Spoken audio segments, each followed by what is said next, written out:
예, 안녕하세요. 예, 하루 잘 지내셨습니까? 오늘 좋은 아침입니까? 예, 오늘 수요일입니다. 수요일은 수요 예배를 드리는 날이죠.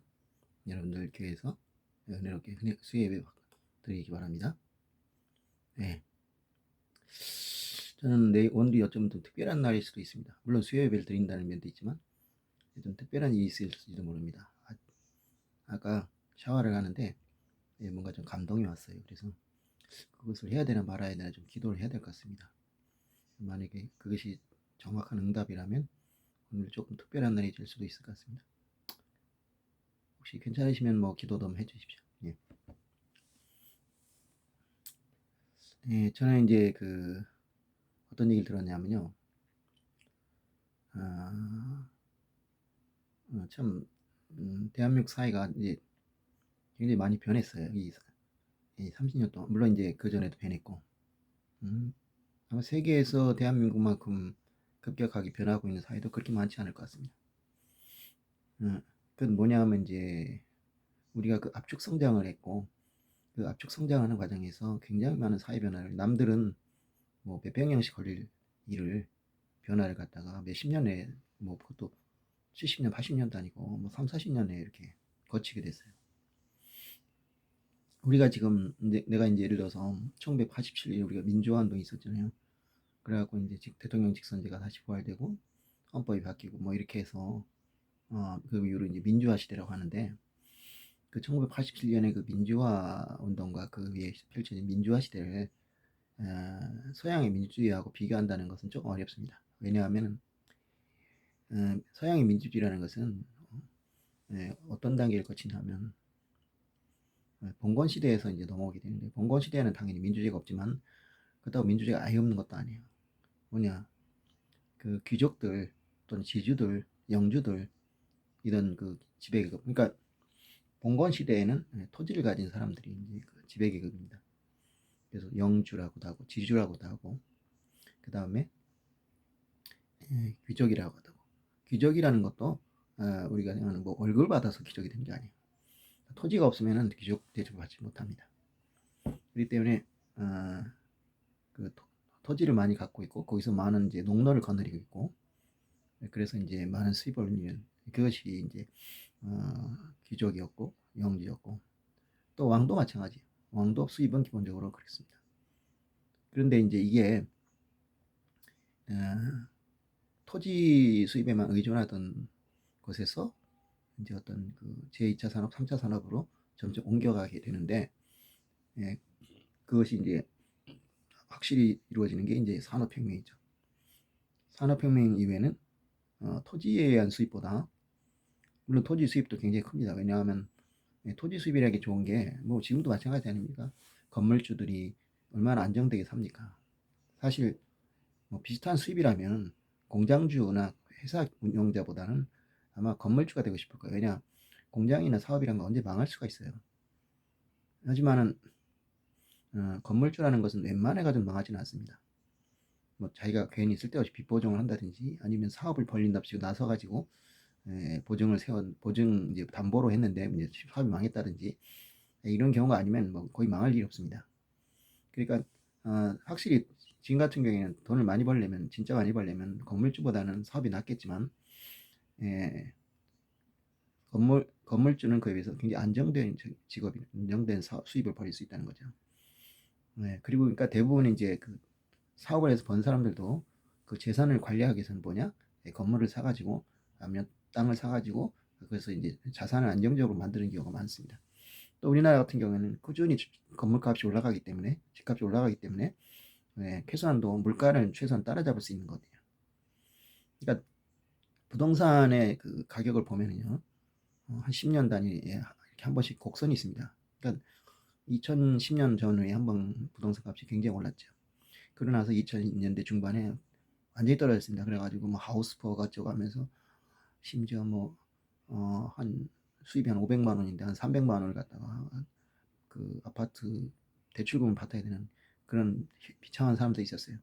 그래갖고 뭐 자살을 한다니 뭘 한다 하면서 그래서 나라에서 그걸 전부 사가지고 이제 뭐 임대를 주느니 막 그러니까 나왔어요. 그런데 2010년 후반 되니까 다시 집값이 오르기 시작했어요. 그래야 지금 어떻습니까? 엄청나게 올랐죠.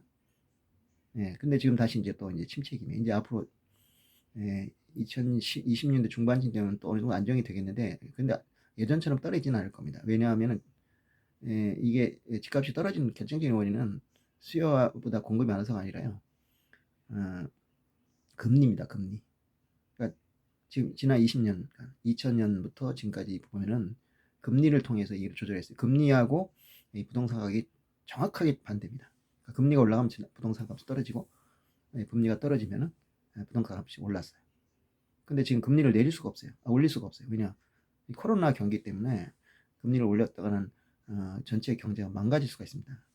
그래서 아마 그때처럼 급격하게 떨어지는 않을 겁니다. 그러니까 작년에 선거에서도 그렇고 이번에도 그렇고 이제 민주당이 깨졌죠. 여당이 깨졌습니다.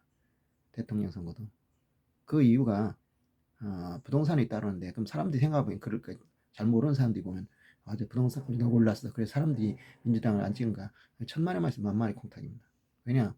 대한민국 사람의 60, 10% 이상이 집을 가지고 있어요. 그 사람들이 집값 떨어지길 바라겠습니까? 절대 안 바랍니다. 그럼 그 사람들의 문제는 뭐냐면, 이상은 이거죠. 내 집값은 오르고 남의 집값은 떨어지길 바란다. 그러니까 우리 아파트 단지는 오르고 남의 아파트 단지는 떨어진다. 이것이 이상입니다. 근데 그런 일은 절대 없습니다. 오르면 다 오르고 떨어지면 떨어지고. 물론 예외적인 데도 있겠죠. 물론 예외적인 것도. 근데 어쨌든 간에, 그럼 왜 아파트 값이 올랐는데 여당이 민주당이 졌느냐? 세금을 많이 걷었기 때문에. 그러니까 아파트 값이 올리니까 그거를 이제 어떻게든 통제하기 위해서 세금을 올리면은 세금의 압박감 때문에 분명히 이렇게 팔아버릴 것이다. 그러면은 그만큼 공급이 늘어나기 때문에 아파트 값이 떨어질 것이다. 이런 생각을 한 거죠. 그런데 사람들이 안 팔았어요. 왜냐? 집값이 오른 거에 비해서 세금이 별거 아니거든요. 그러니까 안 파는 거예요. 그러면서 죽겠다고 하는 거죠. 신부가 고약한 거예요. 집값이 올랐기 때문에 자기들 재산이 늘어났습니다. 지금 팔면 사람들이 다 팔게 되면 어떻게 돼요? 일시에도 아파트 값이 떨어지죠. 원래는 이게 시장의 기능이라면 사람들이 이제 아파트를 팔아야 돼요. 근데 이 사람들이 야가진 거죠. 그걸 학습 효과라 합니다. 그러니까 과거에 원래는 시장 원리를 치면 지금 팔아야 돼요. 이제 세금이 너무 비싸니까. 근데 그렇게 팔았더니 그냥 왕창, 그러니까 2008년에 미국 금융위 같은 경우에도 서브플라이즈 먹이지론이라는 게 있어요. 그러니까 그 돈 없는 사람들, 신용 없는 사람들에게 막 돈을 빌려줘 가지고 그 사람들이 집을 사게 했어요. 거긴 뭐 아파트가 중요하지 않으니까, 미국은. 그러나서 그러니까 예를 들어서 1억짜리 집을 산다 그러면 은행에서 한 7천이나 뭐 이 정도 해야 되는데, 거기는 뭐 MTTV도 없고 아무것도 없어요. 막 빌려줘도 돼요. 그러니까 막 1억을 빌려준 거예요. 근데 이 사람들이 그리고 거기는 왜 그런 제도가 별로 없었지만 이자만 내는 제도를 만들었는데, 그렇게 된다. 몇 년 후에 원금 갚는다. 근데 이자도 내기 힘든데 원금은 더더구나 못 갚아요. 그럼 어째 추가 대출해줘 또. 그 돈을 갚기 위해서. 빚을 갚기 위해서 빚을 내는 겁니다. 근데 그것도 못 내요. 근데 이 사람은 생각하죠. 은행에서는 괜찮아. 집값은 오르게 돼 있어. 그러면은 그거 회수할 수 있어. 그랬는데 어떻게 됐어요? 그게 모든 사람이 똑같은 생각을 가지고 그때 집중적으로 집을 그런 식으로 서브프라이즈, 그러니까 프라임 모긴 이론인데 거기다 서브 아래다. 그래서 신용 불량자에 가까운 사람들에게 돈을 빌렸기 때문에 대부분이 다, 그러니까 이제 제대로 된 월급을 받고 제대로 소득을 받고 있는 사람 같으면 그렇게 집단적으로 일시적으로 왕창 집이 나오지 않아요. 근데 전부 그런 사람들만 빌려주니까 일시에 그냥 집이 나오게 된 거예요. 경매가 나오게 된 거예요. 그러니까 어떻게 됐어요? 확 떨어져 버렸죠. 확 떨어지니까 은행부터 줄줄이 얻어맞고 도산하고 난리가 난 거죠. 그것이 이제 미국의 세계 경제에서 워낙 비중이 크니까 세계 경제에도 악영향을 미친 겁니다. 그래서 이제 그 당시에 이제 자본주의의 종말이다 이런 얘기 나온 거죠. 그러니까 그 전에만 해도 이 1980년부터 90년 이때 그 신자유주의 네오리버럴리즘 해가지고 레이건 대통령 뭐 대처 수상 해가지고 그래서 레이건이즘, 대처리즘, 과거에 이제 케인즈 경제학에서 수요를 늘려가지고 경제를 끌어가고 있었는데, 이것이 이제 경제 거꾸로 그 공급을 늘리겠다. 그리고 기업에게 유리한 환경을 만들어주겠다. 친기업 환경을 만들겠다.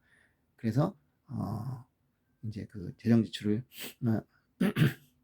그러니까 그 이자를 높이고, 그리고 이제 규제를 완화시키고 그런 식으로 했어요. 레이건 대통령이. 그러니까 규제를 완화하는 것은 뭐냐? 경쟁을 하려면 우리도 지금 요새 규제하지 않습니까? 지금 이번에 윤석열 당선인 같은 경우에도 뭐 규제를 격파하겠다고 하는데 그게 생각 좀 쉽지 않을 겁니다. 그게 쉬웠다면 벌써 했죠. 근데 이명박 대통령, 박근혜 대통령 규제 완화를 그렇게 외치던 우파 대통령입니까? 근데 못 하고 있잖아요. 못 했잖아요. 지금도 엄청난 왜냐? 이미 관료들이 이 규제의 맛을 들인 거예요. 규제의 맛을 들여가지고 이 규제를 이용해서 엄청난 이익을 얻고 있습니다. 근데 그 사람들이 쉽게 그걸 받아들일 것 같습니까? 형식적으로는 대통령이나 이런 장관들이 전체 정보를 지휘하고 통과를 시키게 돼 있어요. 그런데 대통령도 그렇고 장관도 그렇고 잘 모릅니다. 모르니까 결국 관료들의 힘을 빌려야 되는데 관료들이 좋은 정보를 주겠습니까? 자기들이 이렇게 너무 해먹고 있다는 걸 알려주겠습니까? 안 알려줘요. 그리고 거기에 대해서 엄청난 저항을 하죠. 저항한다 해서 대놓고 뭐 싫다 할 수는 없으니까 여러 가지 정보를 써가지고 아무것도 못하게 이제 묶어놓는 겁니다. 뭐 이런 얘기도 있더라고요. 자꾸 출장을 보는데요, 장관을. 자꾸 출장 보고 왔다가 또 가고 나가고 그럼 아무것도 일 못하는 거예요. 이게 우리만 그런 게 아닙니다. 뭐 미국 같은 경우에도 그렇고 일본에도 그렇고 이게 국가가 올해 민주주의 국가 이제 독재국 같은 거예요. 독재국. 박정희 대통령 같은 경우에는 박정희 대통령이 몇 년을 해먹을지 몰라요. 그러니까 이 공무원들이 감히 대항을 못하는 거예요. 그리고 박정희 대통령이 정권을 잡고 한 5년이고 10년이고 계속 하다 보니까 이제는 뭐 정권 내부 관료 세계까지 완전히 손에 다 쥐게 된 거예요. 그러니까 머리를 못 써요. 절대. 그래가지고 그냥 다 장악해가지고 그냥 휘두른 거죠. 근데 그 다음에 어떻습니까? 5년에 한 번씩 바뀌어요. 바뀌면 또 다 새로 배워야 돼요. 잘 몰라요. 그러니까 어떻게 돼요? 모르니까 이제 꼼수를 써가지고 이제 일을 방해하는 겁니다. 그게 현실이에요. 그래서 케네디 대통령이 왜 암살당했느냐? 케네디가 CIA를 해체시키려고 했어요. 해체시켜가지고 작은 부서로 나누려고. 그랬더니 케네디를 갖다 이렇게 암살시킨 겁니다. 어디가 개입되냐? 군이 개입돼 있고, CIA가 개입돼 있고, 그 다음에 심지어 대통령 경호실까지 개입이 돼 있어요.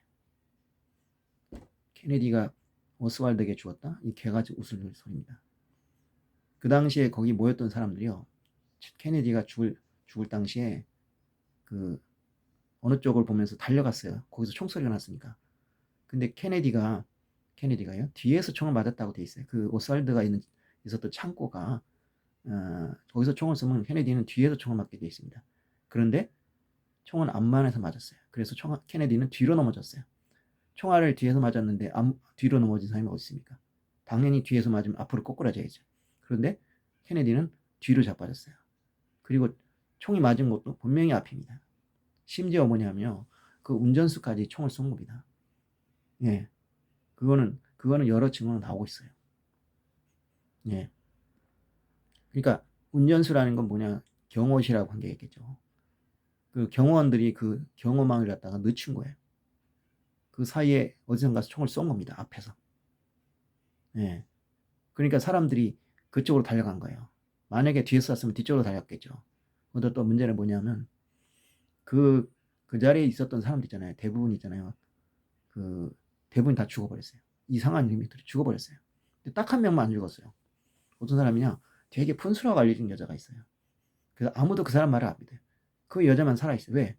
그 사람 죽일 필요가 없는 거예요. 아무도 그 사람 안 믿으니까. 이게 우연일까요? 참 이상하지 않습니까? 예. 그러니까 이게 말이죠. 이 케네디 암살이 왜냐? 바로 이 미국이란 나라를 이 공무원들, 이 사람들은 일단 들어가면 몇십 년을 일하지 않습니까? 그래서 뭐라 그래요? 늘공이라고 하죠. 늘 공무원이다. 그리고 이제 그 장관이나 이런 사람들은 어공이라고 하죠. 어쩌다 공무원 됐다. 몰라요.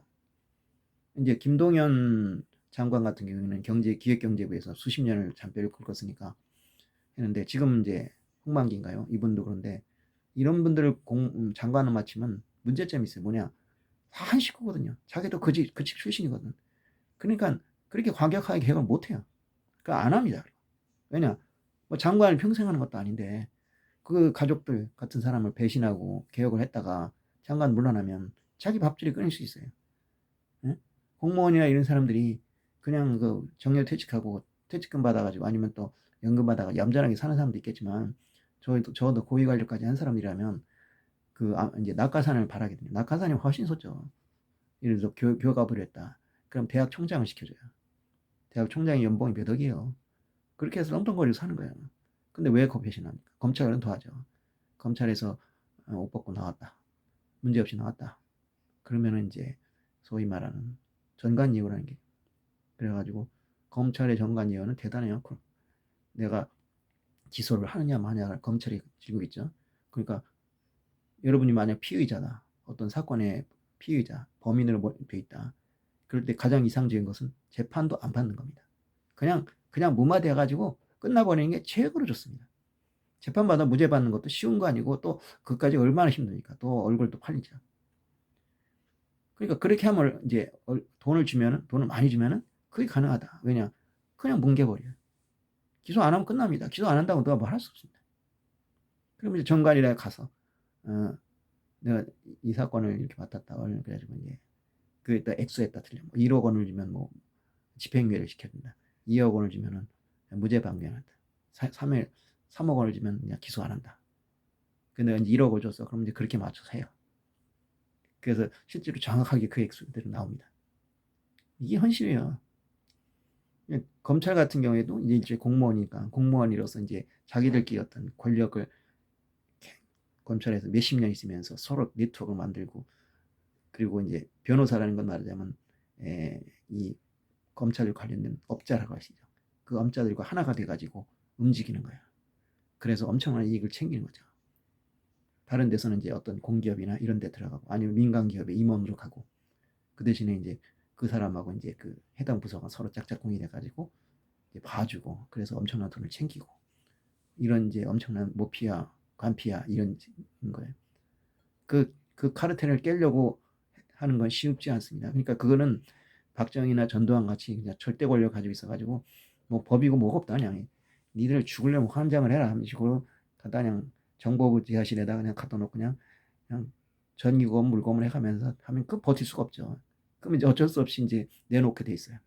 당장 살아야지 뭐 죽으면 무슨 소용이 있겠습니까? 그렇지만 그런 식으로 하지 못하고 있는 한은 쉽지가 않은 거 이게 합법적으로 하기 어렵습니다.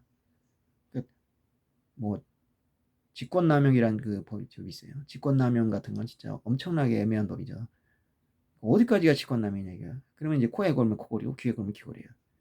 그러니까 박근혜 대통령도 그렇고 그 전에 대통령도 그렇고 직권남용으로 잡힌 분들이 많아요. 왜냐? 그렇게 하면 그게 이거는 직권의 범위 넘어선다. 근데 정치 행위를 하다 보면 통치 행위하다 보면 그런 유도리가 있어야 되거든요. 그러면 잡으면 얼마든지 찾아낼 수 있어요. 그래서 잡아 넣을 수 있어요. 근데 이제 이번에 문재인 대통령 퇴임하고 또 이게 말로는 안 하는데 안 한다고 하는데 윤석열 당선인이 또 검찰 출신하니까 또 문 대통령이 또 얼마나 검찰 교육을 하려고 애썼습니까? 거기다 또 공수처까지 세우고. 그럼 과연 이것이 과연 아무 일도 없이 지나갈 수 있을까? 걱정이 되는 거죠. 예. 근데 그런 상황이에요. 근데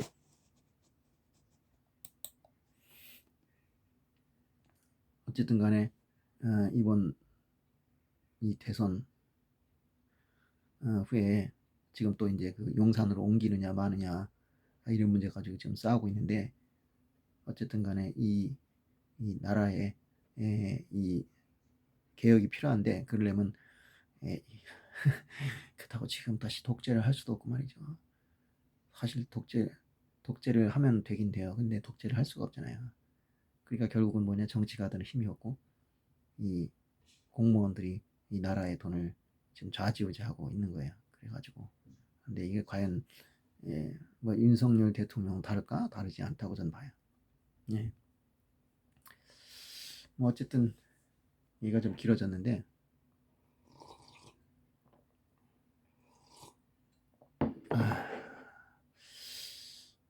이게 이제 근데 왜 오늘은 이제 어떤 얘기를 하냐면 여러분 이런 얘기를 보고 싶어요. 그 어려운 사람을 도와준다는 것이 어떤가 이게 이제 아까 얘기하려던 걸 해야 되죠. 맞아요. 어떤 기사를 읽게 됐냐면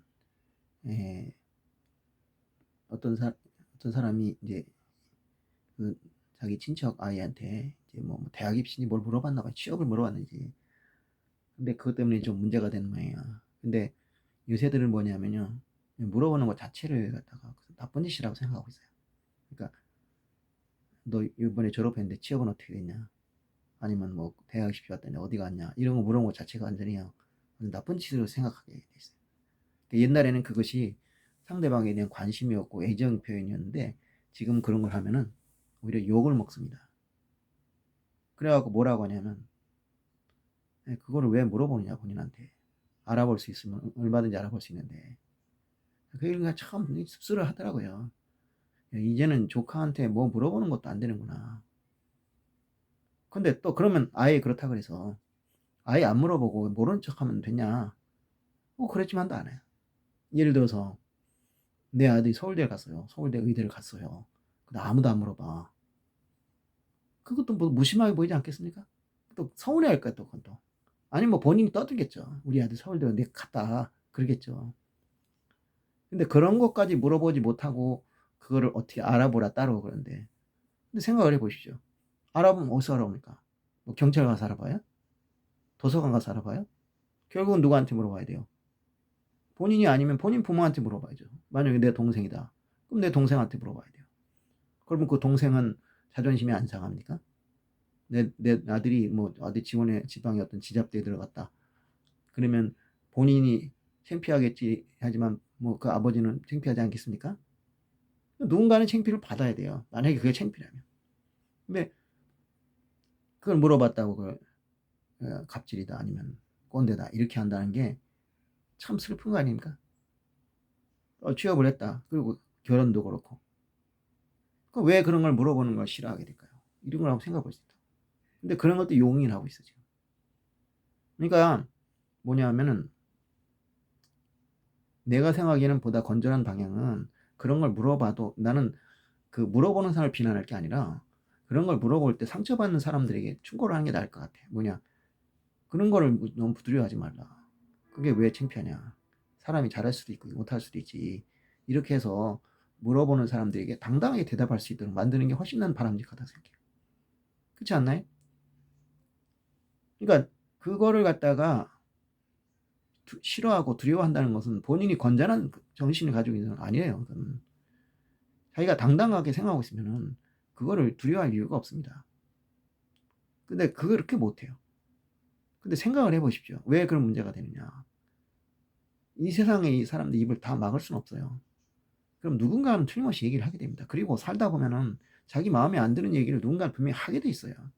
근데 그럴 때마다 상처를 받으면은요, 이 세상을 살 수 있겠습니까? 이 세상 사람들이 다 입을 다물고 살라는 겁니까? 그건 불가능한 노릇이에요.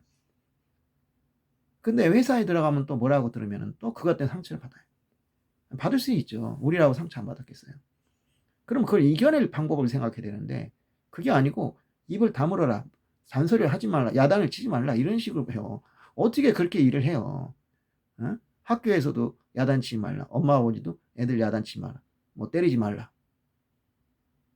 이게 방향이 잘못됐다고 생각하지 않습니까? 그걸 이겨내도록 가르쳐야죠. 예? 왜 그렇게 허약하게 아이들을 키워요? 그게 뭔가 이게 방법이 잘못됐어요. 세상이 아무리 깨끗해져도 세상에는 내가 싫어하는 사람들이 분명히 있습니다. 어딜 가도 있고 또 싫은 말을 듣게 돼 있어요. 그럴 때마다 그냥 상처받아서 심지어 자살하고. 그러니까 나쁜 말 하지 말라. 나쁜 말 하지 않을 수 있습니까? 세상에 그렇다고 다 말